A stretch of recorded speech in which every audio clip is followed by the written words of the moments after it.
Tell me more about this idea of the threat of a Trump presidency, per se. So I think a lot of the students and their families are consistently concerned about the way that immigration policy affects them.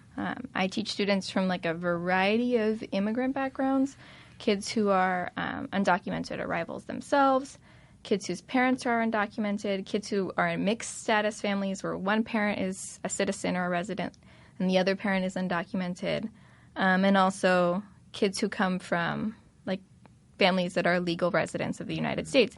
And so across the spectrum of all of this group of like immigrant backgrounds, they all sort of felt this sense of instability that would come with the Trump presidency, having heard the comments about, building a wall, deporting all 11 million immigrants.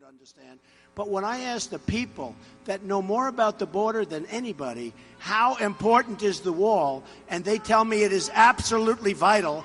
And in the other words, it's a vital tool. It's an important tool. It's maybe the most important tool that they can think of. We're going to build the wall. We have no choice. We have no choice.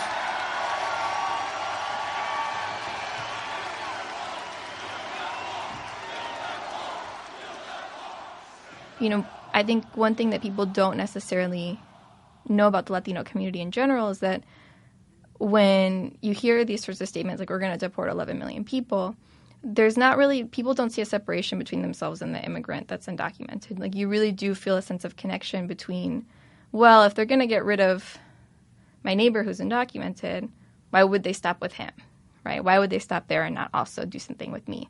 And especially for children, when they start to hear like the parents talk about, well, he wants to get rid of all the immigrants from Mexico. Well, they think, well, my mom's an immigrant from Mexico. My dad's an immigrant from Mexico.